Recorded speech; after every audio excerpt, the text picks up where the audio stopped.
Hey y'all, I just wanted to give you a heads up that this week's episode is going to be a two-parter. So it's this month's episode. Maybe I'll put it out actually one this episode and one next week too, so that you don't have to wait too long in between. I hate when that happens, don't you? Anyway, my guest Tom and I, we chatted about ADHD and police interactions. As you're going to find out, he is an ex-police officer and he had a lot to say and a lot of really interesting views from the cop side of things. But if you're anything like me, your interaction with police officers in the past may be nothing but a train wreck. And at one point we talked about having a card that lets them know, the police officers, that you have ADHD and that you may have a tic, you may avoid eye contact, the things that we do that would make us look very sketchy or potentially under the influence. But to have that card and to keep that card on top of your license registration, what you typically hand to them, so that they can be prepared, that you don't have to explain, it doesn't look like you're trying to get out of anything. I don't know. It's absolutely only a suggestion. This has not been tried. It is not proven. So please, if you decide to utilize this advice or suggestion, do so at your own risk, whatever you feel comfortable. With that being said, I actually made a card that you can order. I will have more details for you that later. The Patreons of the Neurodivergent Nurse, however, you can download it for free. And I'm going to have it available somewhere. Like I said, I'll add the link where you can download it. You can print it out if you want to for a small fee. And also if you want to order it to look like maybe a business card, I'm going to have that available for you too. So if it's something you're interested in, get in touch with me or keep an eye out for that information. And I hope you really enjoy the next two episodes of The Neurodivergent Nurse. Warning, this episode of The Neurodivergent Nurse does contain explicit language and adult content. So if you have little ears or if you are someone who is not a big fan of hearing colorful language, then this episode is not for you. Testing. Still way too loud. Dang it, Jamie. Can you please come get Ellie? Okay, let's try this again. You're listening to The Neurodivergent Nurse, and I'm your host, Jamie. I'm a registered nurse who has ADHD. On this podcast, we will talk all things ADHD. I'm really just beginning to learn about this diagnosis and how to navigate through it. But I am so excited to take you on this messy and raw journey with me so that we can learn together. So let's get started. Welcome to another week of the Neurodivergent Nurse. So this week, I have a guest on that I met at the Nurses PodCon November 2021. I guess that's what it seems like. It was so much longer though, doesn't it?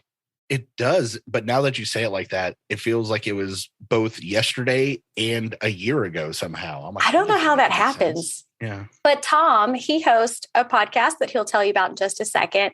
But he has come on as a guest for today. He is a nurse practitioner, and he also has a history. He was a police officer in his previous life, in his previous profession. And I thought that he was a great person to bring on because of the statistics related to people with ADHD and the trouble that we sometimes have whenever it comes to law enforcement. But Tom, can you tell us a little bit more about yourself along with telling us about your podcast?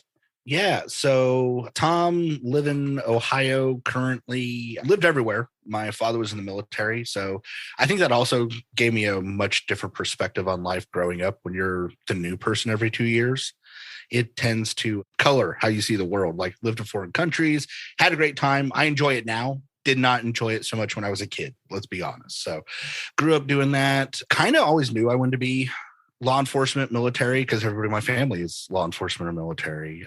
And all the women tend to be nurses. We either marry nurses or my aunts are just nurses. So when we came back to home to visit, that's what everybody I knew, that's what they did.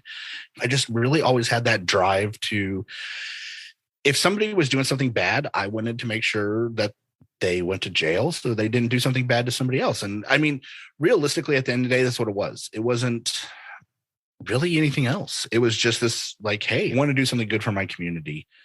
I ended up doing police work for 9 years, and I ended as the assistant chief at my department. Had a great time. great men and women that I worked with, but well, over time, mental health really took a toll, and I saw enough and did enough stuff that I decided I needed to help my community in a different way. And so I went into nursing, and I started off as an ICU nurse at a level 2 trauma facility. Had a great time, learned a lot. Boy, that was not the way I would ever tell a new nurse to jump out into the world is, hey, just stick your foot right into a meat grinder. Not really the way I would do it. But I did. I learned a lot. I had great teachers. Came back, became an ER nurse, ended up running a trauma program. And I just kept wanting to know more. So eventually a friend of mine, Ben, he's also co-host of a podcast with me, he's a nurse practitioner. He's like, bro, you need to take that leap. It sucks, but you need to take that leap. So I did and got my nurse practitioner. And one day I said, hey, we should start a podcast. He said, no, we shouldn't. I live like half the country away from you. And somehow we ended up in a podcast. And now here we are. I got to meet you in Nashville at PodCon and found out how terrible Alabama fans really, really are on the inside. No, I'm kidding. But no, that's kind of the progression through my life. Is it wasn't really a big plan. It just kind of happened that way and had a great time. We do 2 podcasts now. We do one, an educational podcast for healthcare professionals called Just Some Podcast for advanced practitioners. And we just started a new one for medical. Well, it's more of mystery.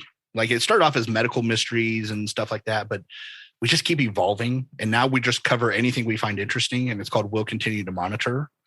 And that's been a eye-opener because it's completely different than what we do for Just Some Podcasts. So having to learn how to podcast again when you've already been doing it for a couple of years is a new experience. That's also weird. And then we actually helped produce 2 other podcasts. So Nurse Papa with David. Fantastic. He's lovely. Yes, he is a great guy. He got really small hands and he plays a ukulele. So that's weird. But, other than that, I mean, he's a great guy. And then Pollyanna Amazing does sex therapy on Buried Pleasures.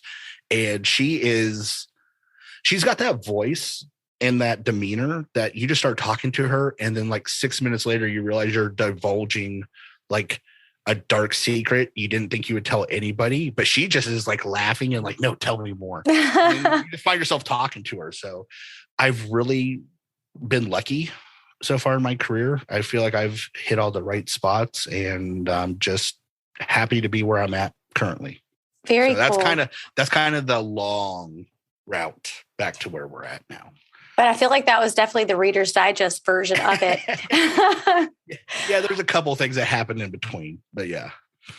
I'm just curious, what type of ICU nurse were you? Like what type of ICU nursing did you do before you worked in the emergency department? So the hospital I was at really only had 2 ICUs.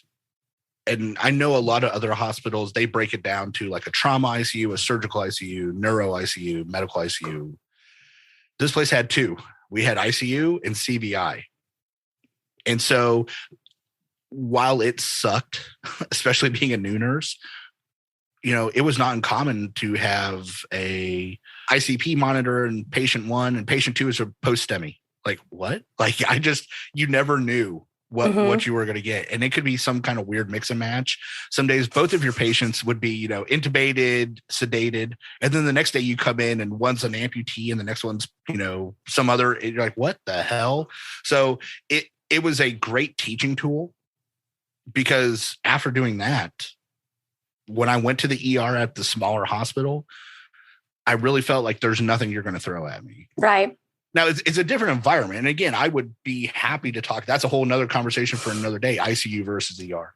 Because honestly, I feel like they're as far apart on the spectrum as you can get. And I did float for a while. I mean, I didn't mention that because it was a very short period, but I did float pool in another hospital for a short period of time. So I've done med surge. I've done all the others. But ICU is like a classical symphony. It's well constructed. Usually everybody knows their parts. Everybody knows every little detail. We know what's coming up. We know what's happening. It's your job to play the music.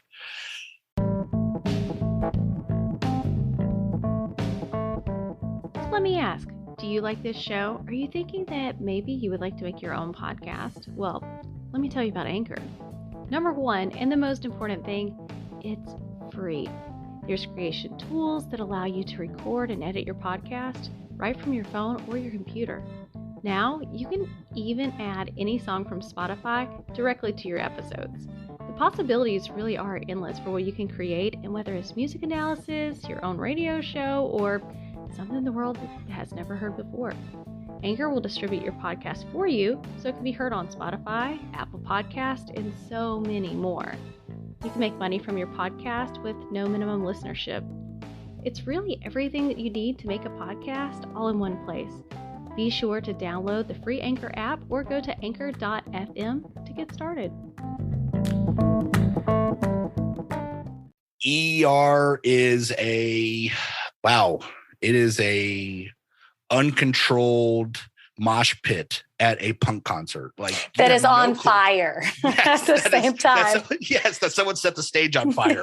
Yeah. There is no rhythm. You don't know if you're getting punched or kicked or lifted up in the air. You don't know what's about to happen next, but you also know the basic boundaries. And that's one of the things I found comforting about ER is, okay, I don't know what's going to come in the door next, but I know what I have to treat it.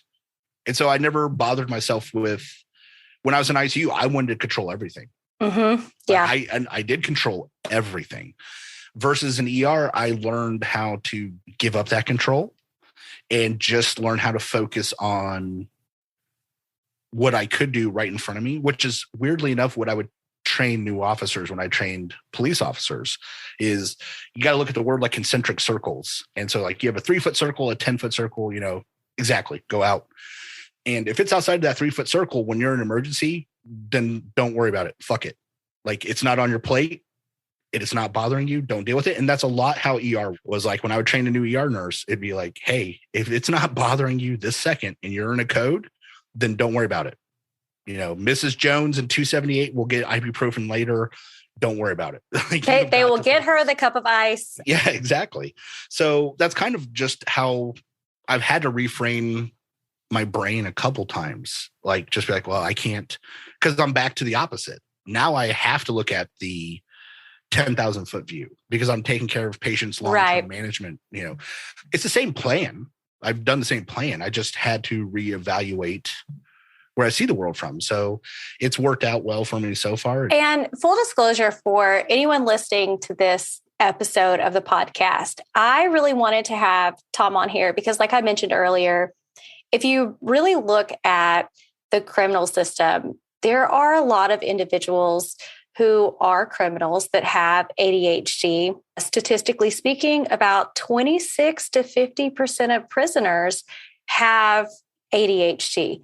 Now, while we talk about this, it is not something that we condone criminal activity. It is not something that we're trying to help you figure out how to get out of the crime. This is just our opinion and from his stance of what he has experienced too over what is appropriate and what is difficult, because I know that those of us with neurodivergency on any level, we see the world a little bit differently. So these are just some things for us to be aware of, but definitely not something that you should base your lifestyle or anything else on.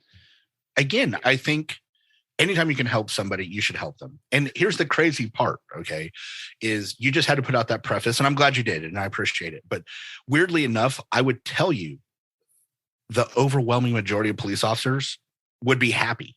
They'd be like, no, I don't want to have a bad interaction with you. So please, if it helps you to know, or please tell me something up front, then I think this is actually a good educational tool. And my wife is ADHD, so like, trust me, this is something I live with. I talk to you pretty frequently. I'm like, oh, I deal with this on a daily basis. And I think police officers look at the world way different. And I think that's one of the things we're going to talk about, obviously. But when you're the police officer, you can only, again, you control that small circle. So if you are the person with ADHD or any other mental health condition, and you know it going into the interaction with the police officer, you actually have the advantage. Like you can set the table of how that interaction is going to go a lot better than that police officer, because the police officer assumes every person is the same. And so you're not.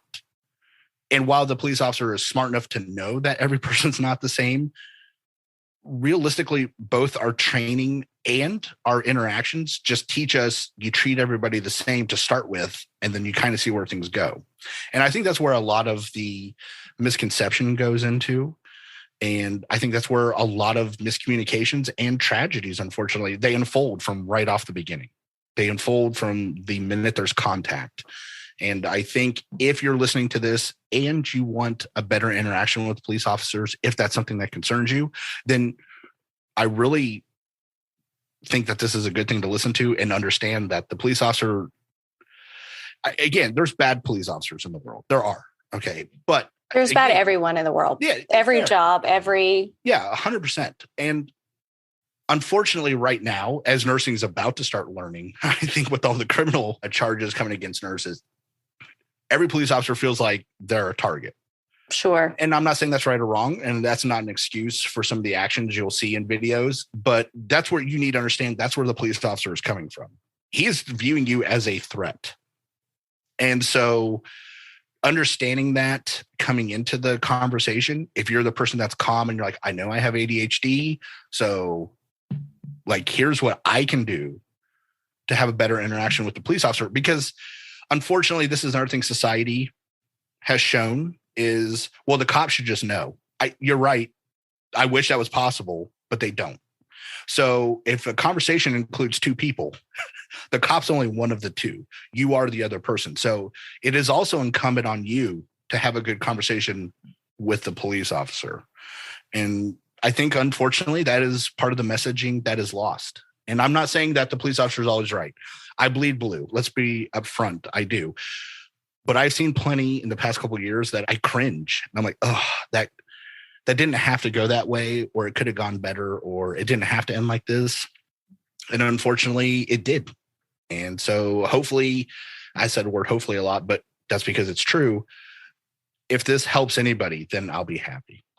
And Tom, too, before we jump into all of this, he was someone that I really wanted to bring on here because, like I said, we've known each other from November or so, but we have had the opportunities to talk a lot about social issues. We have had the opportunity to be able to have conversations about how we feel society is going for marginalized communities, for all different areas. And to me, my perception, he is a person that is very open and sees things from an objective lens. And I think that probably being a nurse practitioner now has really helped with that you can step away to see what's good, what's bad, we all have bias, but I think that you can easily point out what's good, what's right, what could be better in all situations, which is one of the reasons why I wanted to bring you on here, because you're not just going to be defensive the whole time, but honestly try to be more helpful to those of us that may struggle in this area and knowing what to do. Well, and there is a lot of people that are going to struggle, and that's unfortunate. But at the end of the day, the openness, first of all, you are correct. Some of it's just inherent. You have to be more open. You have to consider a lot of facts. I feel like I was like this a lot, though, ever since I was a police officer. I don't feel like this is totally new to me. I think the difference is, though, is confidence in your training and yourself. And honestly, that to me is the biggest problem in law enforcement going forward. And again, that's personal. That is just me. But when I look at everything that's going on in America, I think a lot of it is these officers, they don't know. They don't know. And so it leads to split-second decisions that are poor. And that's unfortunate. And I also, even when I was a police officer, even when I was the assistant chief, if there's something we could do better, then I felt like we need to openly embrace it, acknowledge it, and do it. It was never we always did it this way, so we'll just go back to no. If there was something new and better, I really felt the entire time we should adapt it, good Lord, adopt it and embrace it and make it part of what we do. So, and that's just how I looked at the world. So I appreciate you saying all those nice things, but hopefully we can get more people thinking that way. I agree. So a couple statistics to talk about right before we get started and jump in that I found through doing the research and preparing for this episode. Men with childhood ADHD are 2 to 3 times at greater risk of being arrested, convicted, or incarcerated in adulthood than the quote unquote like average American, those who are neurotypical, which is, very interesting. And also we probably recognize, understand that people with ADHD also have a higher percentage of substance use disorder than neurotypical people as well. And we all know the symptoms of ADHD in so many of us, like our impulsiveness. We know that we are risk takers. We know that we don't have the best concept of the future. It's now or not now. And so all of those things may increase the chances of us speeding, reckless driving. That's just a reality of us. And a lot of times we also have a problem with authority if rules don't always make sense. Yeah. Yeah. Well, so again, first of all that sounds 100% correct. All right. And that would be very much in line. Why would I say it if it wasn't correct, Tom? Well, okay. That's not what I meant. I would never assume anything less, Jamie. But I guess what I mean is far too often the picture of an interaction between a police officer and somebody is a young male. All right. White, black, Hispanic doesn't really matter. The point is when you think of a car stop, unless you're thinking of it in your first person view, generally people go, oh, well, he stopped. And that's what they picture as a young guy. And there's a lot of reasons for that. Let's be fair, regardless of ADHD or not, young men don't really make a lot of great decisions all the time. So that's having been a former young man, that is just part of growing up. But as you pointed out, impulsiveness, difficulty with authority, and a couple other things that come as a side effect of ADHD really potentiate your interaction. Okay. And again, going back to the beginning is I think a lot of times there's also misunderstanding on the receiving end. So when I showed up and you were a 15-year-old kid and you were just in a car wreck and I knew it was for something dumb, if I was mad, it wasn't because I felt like I could push a 15-year-old kid around. It's because I've already worked 3 scenes where the kid's dead. And so to be like, oh my God, it's hard because when you're the person in the scene, to you, it's just like when you're an ER nurse and you have somebody come in, to them, it's the worst day ever. It is, oh my God, no one's ever had a worse day than this. And I'm like, this is my Tuesday. This is what I see every day. And that doesn't diminish that person's, feelings. It's just saying, okay, to you, this is the worst case in the world, or this is the worst thing in the world, or that 15-year-old kid that wrecked because he was speeding and racing his friends. Oh, it's the worst thing in the world. I've done this. I probably have done it already this shift.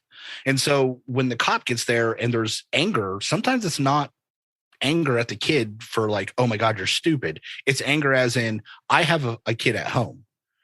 And when I come work the scene, I'm seeing my kid in that car.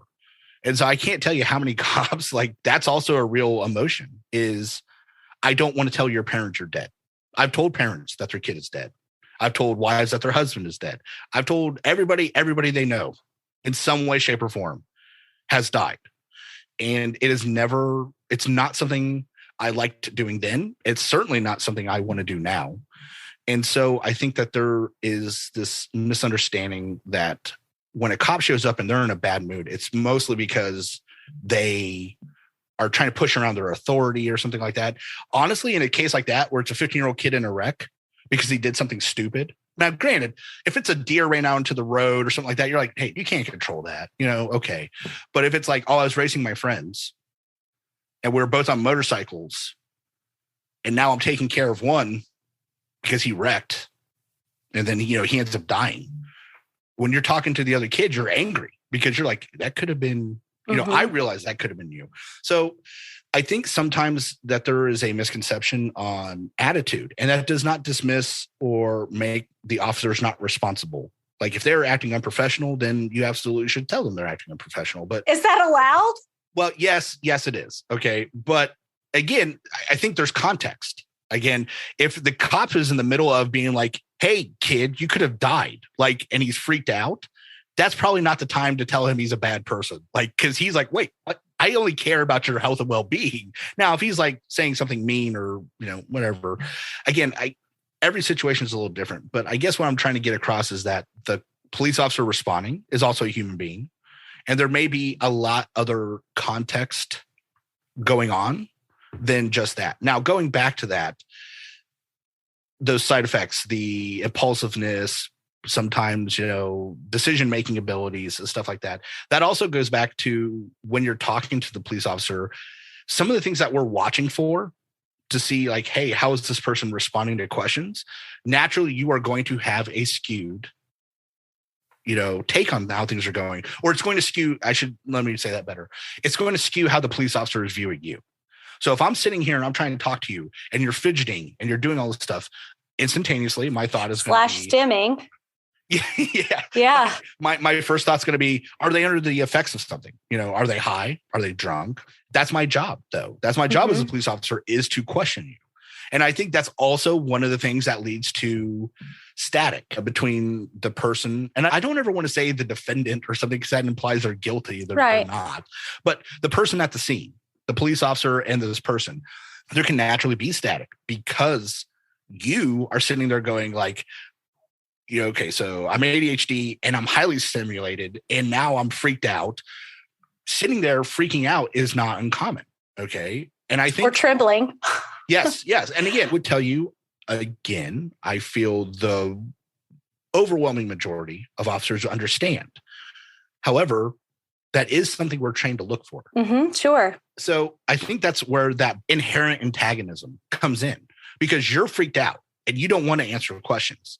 But I'm looking at it as, was there a reason? Because guess what? I know you don't want to hear it. And I'm sorry I'm pointing to you. You. You're also correct. You as the person at the scene, though, you fail to remember society is paying me to question you. I used to feel terrible. This is an inside, I guess, secret. When I first started as a police officer, I hated writing tickets. I hated it. Oh my God, I felt so terrible. I'd walk up to a car and you'd see the person's obviously scared and they don't want to pay $130 for speeding. And, and I was like, oh, I just feel terrible. And then a friend of mine's brother, not even my friend's brother, was like, hey, how are things going? And I told him one day and he goes, I pay you to make traffic safe, right? Get your ass the fuck out there and write tickets. And when I thought about it, I was like, he's 100% right. Like, that is what you are paying me to do. You are paying me to go out and enforce laws and make traffic safe for everybody. So that was one of those light bulb moments for me, honestly, because when people are like, well, why are you treating me like this? I'm like, I'm not treating you like anything. I am trying to make traffic, society, everybody safer. That's literally my job, is to go. They paid me, they trained me to investigate. Now I'm trying to investigate. And so I think if you are the person that's freaked out, and you should be, and it's okay to be freaked out, but if you remember, the police officer is literally trying to do his job. Like, imagine being in the ER and you're having a heart attack, but you're afraid of needles. So you tell the nurse, no, you can't stick me with an IV. Well, then why are you here? What am I supposed to do? That is honestly a very common question when people refuse care that would help them be able to get the best results. Yeah, for sure. And so again, stepping back into the law enforcement ring is, well, if I'm taught, and we know that there are certain drugs like methamphetamine that can cause certain side effects, and I'm looking at you and you're sitting there trembling and you're fidgeting and you can't sit still. And I'm like, okay, well, have you taken any drugs? Instead of being mad, which I'm not saying you're not a human being, you're allowed to be mad, but realize that's literally his job, is to ascertain if something illegal or unsafe happened and then enforce that law. So unfortunately, there is always going to be, I think, some inherent built-in antagonism between society and police, because they want to do what they want and we're trying to stop them. And so I think if you can try and keep that in mind, that they are literally here trying to help you, believe it or not, and keep everybody else safe, maybe that can help, with your view. So when would be a good time? For example, we'll use a a real life personal example. I was pulled over one time in Massachusetts. And I'm going to be honest, even if my manager calls me and says, I need to talk to you, I will tremble. I am terrified of getting in trouble. Like, I feel so much shame if someone tells me, like, you're not wearing the right color shoes. Rejection sensitivity dysphoria is so real for those of us with ADHD. And so when you get in trouble for even the most minor thing, it makes you feel like you are a worthless person, period. It's just what we do internally. It doesn't mean that it's good. Obviously, it's not at all. But I remember on the report, this officer made note of how I was shaking and thought that it was because I was under the influence of something, not terrified that they're not being kind to me in this situation, right? And then they asked in the South, they will ask for your license, registration, and insurance. Those are the three. So I always keep those together in the glove box. Well, he asked for my license and registration. I handed him all three. So that was another strike because I didn't comprehend correctly what he was asking. So when is the appropriate time to explain? Because like once a report is already written, that's not the time to say, time out when you're in court. You know what I mean? Okay. So when do you want to talk to the officer about it is the question. Yeah. Well, so because I was going to say a couple things. First of all, stepping out of this from a third person, non-judgmental to any person involved type of view. The officer's job at that point is to report objective findings or reviews. Okay. So, and again, that is as much as a protection for most people as it is a trying to get somebody in trouble thing. All right. And I know that's hard for people to understand, but hopefully I'll explain it better here in a second. But what their first job is to report objectively, not what I think. I can see your hands trembling. So I'm going to put her hands were trembling. You know, all this information that is fact. It is not an opinion. Because first of all, A, that's their job is to report that. B is that helps you if this turns out to not be anything. So for example, if he did think you were under the influence of something, but objectively he's like, well, she had hand trembling, but not, you know, any other factors, that actually helps you. Then he goes, okay, she's not under suspicion anymore. Move on. So I think a lot of time people always assume it's to build a case. They're not wrong as long as there's a case to build. Okay. So the majority of officers, and again, I was a certified highway drug interdiction officer. So when I'm talking to you and I'm asking you these questions, I will take note. Oh, she's telling me the truth. She's very quick on answers, but she is trembling. So those are all objective facts. She clearly wasn't being deceptive in how she was talking to me. She clearly was answering all my questions clear and concisely, but she did have that one trembling motion, which could be indication of a bunch of other things. In my view, I'd probably go, and again, this is just general blanket, you know, for this conversation. You go, oh, well, she doesn't meet my criteria. Let her go. On the other hand, if I'm talking to you, your hands are trembling, but you're not really answering any questions. You're not wanting to tell me where you went to or where you're going, you know, stuff like that. It starts to go, okay, I think that this needs more investigation. And that's generally why those things are noted first. As far as when to tell the police officer, honestly, the sooner the better. If good to know. That's really good to know. Now, and here's where things go into it is you may not want him to know that information. And I don't mean that as in, I'm just saying some people just don't want to divulge their personal information. And if you don't want to, you don't have to. That's why I kind of giggled. And when you're like, well, that's not really the time. I'm like, kind of is though. That's your lawyer's job. Okay. So that's what this ultimately comes down to. If you are charged and you're going to court, then that officer's objective list of findings is the proof. Like, well, yeah, she was trembling. She was scared shitless. Like those are facts that can lead either way. And I think, again, that's one of those things that people gloss over. They're like, well, he wrote down my hands were trembling. Okay. But did he write anything else? If he left it at just that's literally his job. You know, she was scared. She was huddled on the side. She didn't say she had any injuries, you know, blah, blah, blah, whatever. The point is, like, all those types of information should be in the report. So if your lawyer gets that and he goes, well, the only thing he said was your hand was trembling. We can explain that away. It's the totality of everything that the officer is trying to build on. So I think the sooner that you get it into the conversation, like, hey, I understand I'm a little fidgety and everything, but I have ADHD and I am like really stimulated right now. And this is really bad for my mental health. Even if that does not immediately process into the officer's brain, and let's be fair, I'll tell you right now, officers don't get any training on ADHD. Very little with mental health in general, which is a crime within itself, but we can talk about that later. But the point is, do not expect them to understand or recognize your condition.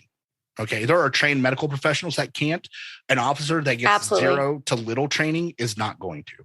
So the sooner you can lay the groundwork and say, hey, officer, you need to know that this is part of why I'm freaking out is I have this mental health diagnosis, and this is part of what, my side effects are. That will also help. And even if he doesn't note it into the report, that's okay. If it does go to court, you can say, well, I told the officer 30 minutes into this, I had ADHD. If he doesn't factor that in, that's his fault. That's not your fault.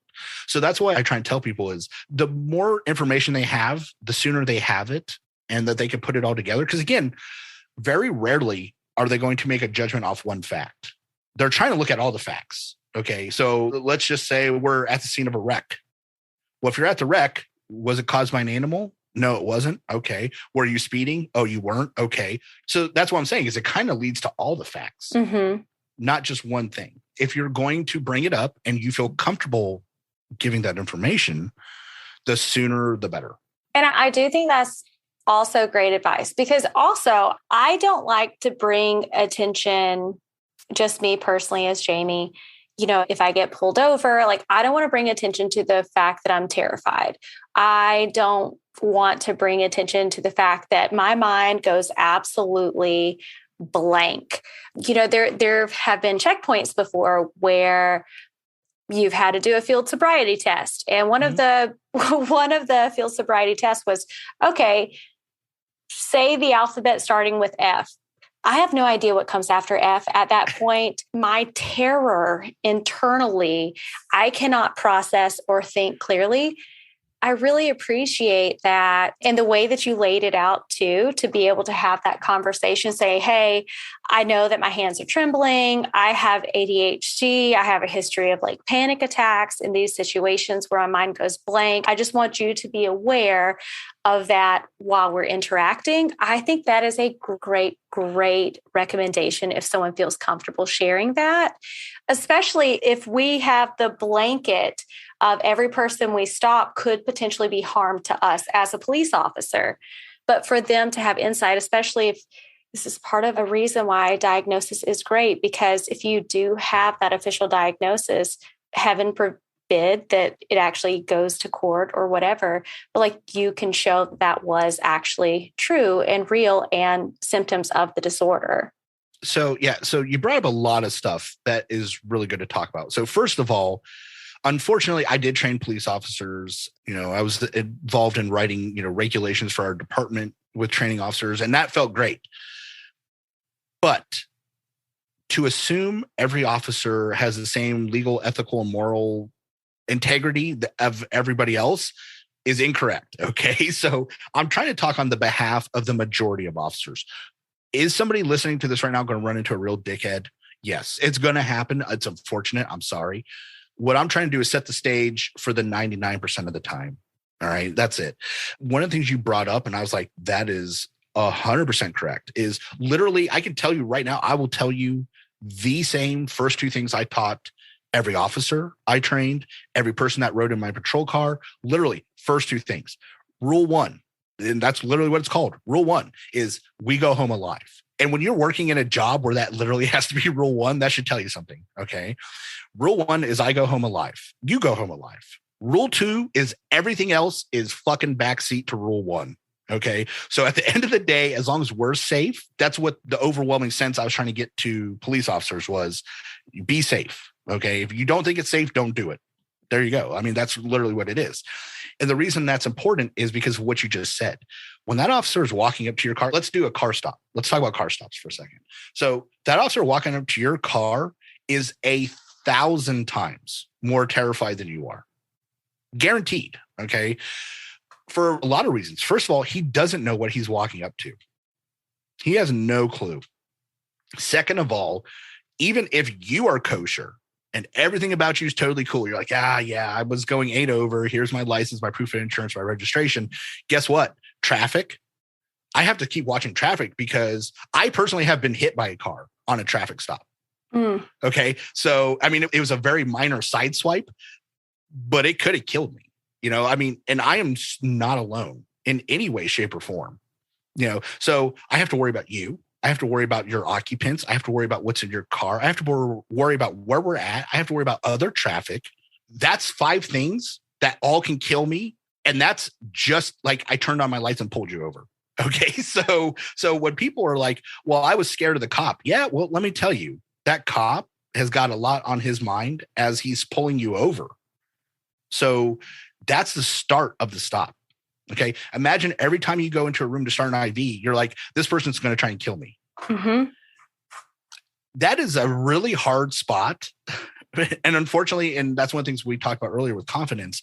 Unfortunately, these officers that never grow any confidence, they aren't able to completely overcome that, I think. Like, never was not afraid. But you have to learn walking up to the car, trust in yourself, your equipment, your training, and what you're going to do. And I don't know that every officer gets that level. So that's why I was also trying to preface this with, do not assume everybody, gets the same level of training. Some people, like myself, I took my own vacation to go to training courses. I spent my own money on extra ammunition to practice shooting at the range. I took a heavy investment in myself and my capabilities. Not everybody does that. So having said all that, when that cop is walking up to your car, if you think the worst thing in his world is you going 38, in a 25, it's not. Okay. Realistically, that's probably the most minor thing he's going to deal with that date. But I understand and I hear what you're saying, that you are terrified. So hopefully recognizing that cop is in just the same position you are as he's walking up to your car can help set the stage, because that goes back to, oh, I forgot my insurance. If you would like to contribute to this podcast, you can go to patreon.com/The Neurodivergent Nurse, where you can get exclusive bonus episode, script of the show prior to the release, uncut video interviews of the guest, input on upcoming shows and ideas, and even more. Also, be sure to follow The Neurodivergent Nurse on Instagram and TikTok. And if you enjoyed today's episode, be sure to share it with someone that you think could also benefit from The Neurodivergent Nurse. And go ahead, while you have time and while you're thinking about it, and rate it and leave a review 5 stars on your favorite listening platform so that other people can find the show easily as well. And I hope you have a wonderful week, and I can't wait to talk to you again.